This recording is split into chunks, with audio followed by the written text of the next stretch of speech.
peace and blessing of Allah be upon him, he used to make a prayer. He said, "Oh Allah, let me see things as they really are." 8, 9, 10 years ago, people didn't see things as they really were in the apartheid state of Israel. They saw the boy with the rock and thought that that was Goliath, and saw the Israeli soldier in the tank and thought that was David. They were not seeing things as they really were. They saw the Palestinians as terrorists, and they saw the corrupt, vicious IDF as freedom fighters. They weren't seeing things as they really are. But now all praise is due to Allah that today the people are seeing things as they really are. That the Zionist entity, the apartheid state of Israel, is just that. It is an apartheid state devolving deeper and deeper into becoming an even fuller apartheid state, and that will be the end of their rule. So in spite of the media campaign and the propaganda, the millions and millions of dollars of propaganda, you have people waking up, not just Arabs and Muslims. You have people of all colors waking up and seeing things as they are. Our brothers and sisters, as an African American, my African American brothers and sisters are realizing, wait a minute, we know oppression. We definitely know oppression.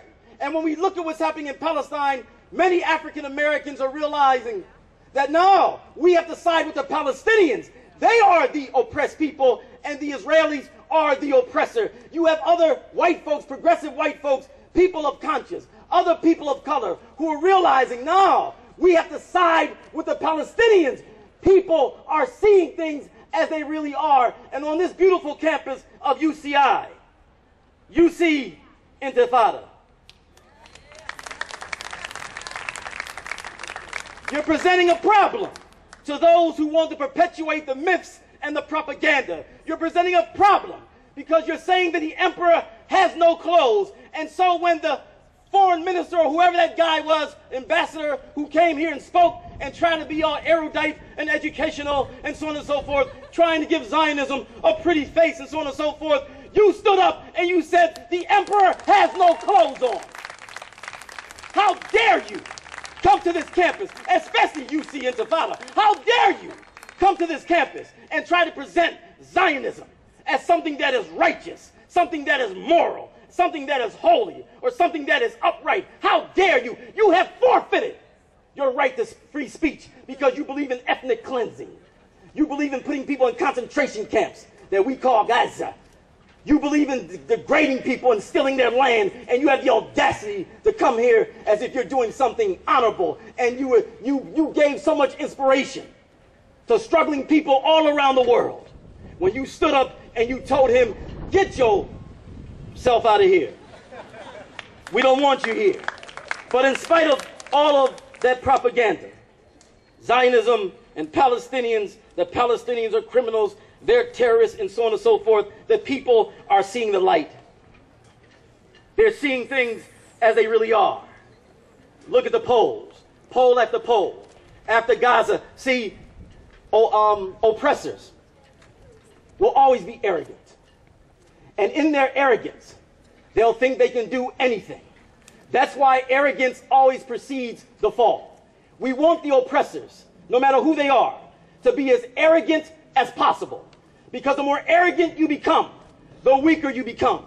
The more arrogant you become, you begin to see things backwards. The more arrogant you become, you actually think that you can kill and murder and massacre people in broad daylight and think you can get away with it. The more arrogant you become, you think that you can invade Gaza.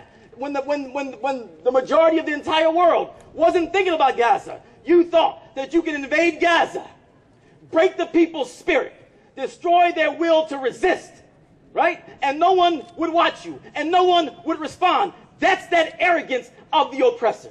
We want them to get more and more and more arrogant. And so after they went into Gaza, one poll said that American voters calling for support of Israel, the numbers plummeted. Another poll, voters believing the United States should support Israel, dropped. The numbers dropped. One 2003 poll in the European Union named Israel as the biggest threat to world peace. That was in 2003. The people are seeing things as they really are. In 2008, a global opinion poll showed that Israel, the biggest obstacle to achieve peace in the Middle East. The BBC service poll on the eve of the invasion, 19 out of 21 countries had a predominantly negative view of Israel. 19 out of 21. The world is seeing things as they really are. And then, even in 2007, the ADL poll that Americans who have a favorable opinion of Israel was less than that of Great Britain and Japan. They was all nervous because they said the American people like Israel as much as they like Mexico and India, but they don't like Israel as much as they like Great Britain. See, what they are seeing are these numbers of support dropping all around the world. It's dropping because people are seeing things as they really are. So the criticism of the apartheid state, and we should always qualify Israel with the apartheid state of Israel, because this is the new apartheid of this particular era. Back in the 80s, it was South African apartheid, right? And they could use another revolution in South Africa, but that's another talk. But in the 80s, it was a South African apartheid. Now, in the so-called 2010s, the apartheid of the day that must be fought and destroyed and abolished is the apartheid state of Israel. Because so the criticism of the apartheid state has now broken into the mainstream of public opinion. The criticism of the apartheid state has broken into the mainstream of public opinion. This is critical. This didn't used to be.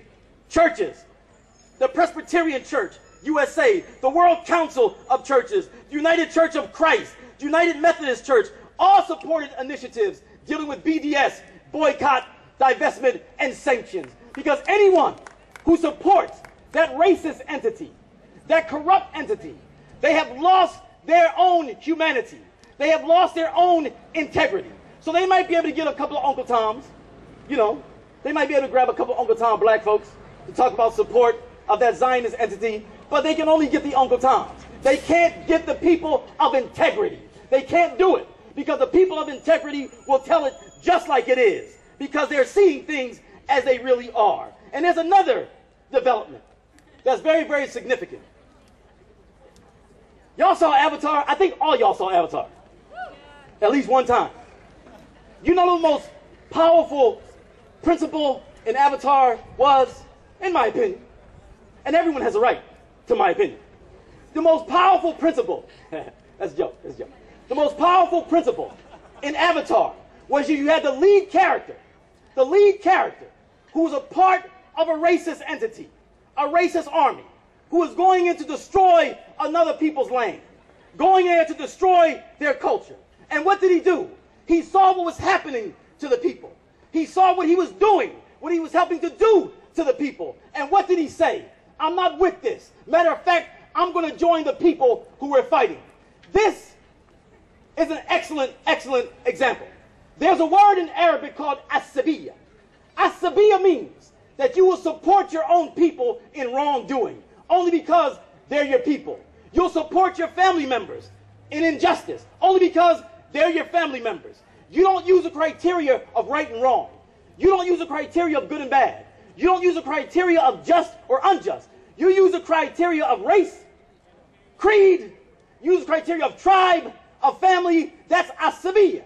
So the person who says, my country, right or wrong, meaning that they will support the American foreign policy or any policy in America. They'll support it even if it's wrong, because that's their country. That person is suffering from asabiya. They will support their country in wrongdoing. They'll support their country in injustice, only because it's their country. That's asabiya. So in Avatar, you had this lead character saying, nah, I ain't doing that. I'm not going into another people's country and helping to destroy their country. It was a statement against imperialism. It was a statement against colonialism.